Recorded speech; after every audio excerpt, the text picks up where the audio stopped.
Back up here again, except different spot. What's up guys, it's Vez here, and today I'm going to be going over 7 mods that I believe every new age owner should do to their vehicle. This video is kind of different. I usually have the head mount on, but I'm doing this one. You kind of see in the shadow, kind of handheld style, kind of vlog style. Speaking of, hi, it's me. It's cold, but I want to make this video and I've been busy. Anyway, back to the car. So 7 mods that I believe every new age owner should do to their vehicle. This won't apply to everybody, but majority of people it will. So I'm going to go from front to back and explain each mod and my reasoning for choosing them. 2 mods that I believe every new age owner should do to their car is going to be a headlight and front lip combo. I'm putting both of these in one simply due to price and how easy they are to do. So we shall start with the headlights. The headlights that come stock on these cars, they're 20 years old at this point. It's 2023. If you're buying one of these cars, the cars are going to be about 20 years old. It's good to just go ahead and get a fresh set of headlights. These are headlights I got off Amazon. They're about $100 for the pair, and they work great. They're throwing some LED bulbs, and they make the car look a lot better. I love these headlights. It really makes, you know, contrast to the white, and on any car they will look great. Next is the front lip. These cars, if you have the GT bumper, these stock, it doesn't come with a front lip, and they kind of look very weird. So this is a Mach 1 front lip. I bought this one off a buddy for about 20 bucks, and it makes the car look a whole lot better. You could buy one brand new for about $70 on American Muscle, or you could go with the Magic Drift front lip. That one I believe is about $80, and that one kind of just has a like flat splitter style, and both are great. It really does help the appearance of these cars, make them more aggressive, make them look a lot better. The next mod I believe every new age owner should do to their car is a exhaust. So my car is rocking a Mac Pro Chamber with a SLP Loudmouth 1 exhaust with the stock headers. You don't need to go as extreme with, you know, like headers, long tubes. You don't even need to get a Mac Pro Chamber. Sorry, a Mac Pro Chamber. To my knowledge, the Mac Pro Chamber is actually very, very hard to find and quite expensive when you do find them. I was lucky enough to have it on my car when I bought it. The previous owner threw it on there, and this car sounds amazing, but any exhaust would sound great. The pipe bomb, MBRP just came out with one. SLP Loudmouth 1s, X-pipe, H-pipe, anything from stock. These cars are very, very very, very quiet. Throwing a nice exhaust on this car will really help the driving experience and make you fall in love with that V8 roar. I love my exhaust. It's actually pretty obnoxious on the outside. On the inside with the Pro Chamber is actually pretty quiet, but regardless, an exhaust on these cars is a must.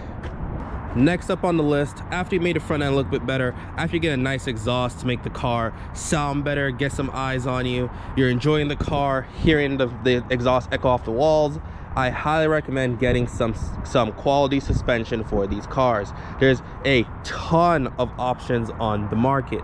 I am running the Raceland basic coilovers on this car. Honestly, I do not recommend them.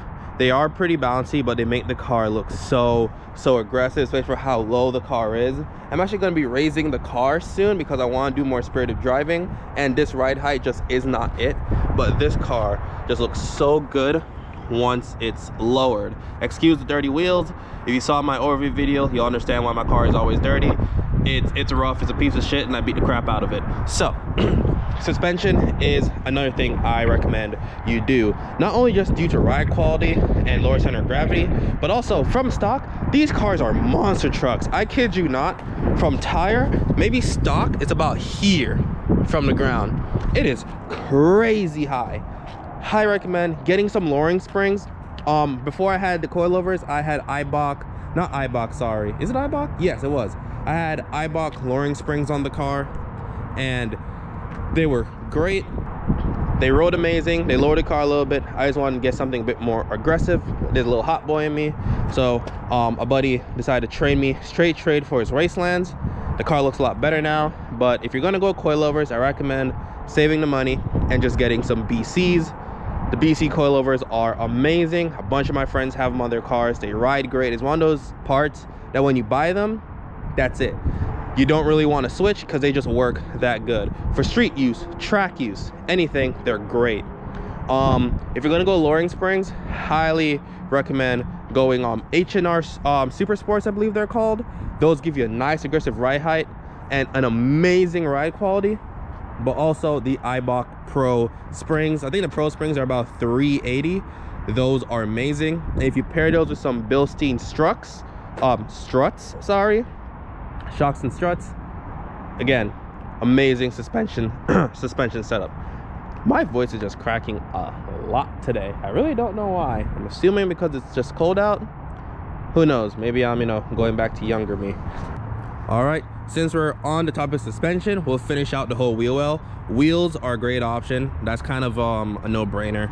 Any car getting a good set of wheels will always make the car look a lot better. These are FR500s. I got them with tires for 500 bucks. Wheels, always a good option.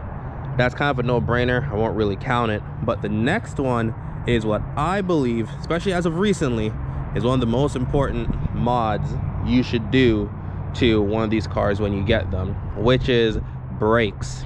So, little backstory. When I bought this car, the rear brakes need to be replaced. So, new pads, new rotors in the rear. In the back, I'm running R1 Concept, their GeoNet rotors with Hawk Performance Series pads, which bite amazing. Then in the front, I decided to do the same thing. So R1 Concept rotors with Hawk Performance pads. And just to preface this, the calipers on this car was replaced before I bought it, and I have the receipts to prove it. So I drove on that for a few months, and I'm not gonna lie, I don't baby this car. It's a Mustang. I drive it kind of hard. I do pulls, and the brakes just started wearing. They started squeaking, and then they started to shake. So I kind of warped the rotors. Okay, maybe just my driving style, my bad. So I went ahead and now put on my second set of pads and rotors, and this time they lasted quite a while. I put them on just so I can go to Tail the Dragon with the boys and hit those back roads. The car performed amazing for the first 2 runs, but after that, the brakes started to fade. I was losing brake feel. Most likely, my fluid was burnt up. That was most likely the case. We took a look at the fluid. The fluid was actually pretty fine. So we were like, huh, interesting. So we kept driving, and brake feel just was not it. Okay, so when I came back about 2 months later, I did my 3rd set of brake changes. Now, this may be on me, you guys tell me in the comments, but I did not change the rear. The rear pad and rotor are the exact same from when I bought the car a year ago, but the fronts I did change again. So the fronts, this has about 3 months of wear on it. It has, again, R1 Concept rotors and Hawk Performance pads, and this time I did a complete brake fluid flush. So brand new .4, I believe, brake is either .3 or .4. Let's just say, for argument's sake, .3 brake fluid in the car. Drove it. Took the car to Mexico a few times. Helped some buddies test out their vehicles with their mods. And when you go at high speed in Mexico, you do need to slow down. Hit on the brakes, and well, the brakes did not last.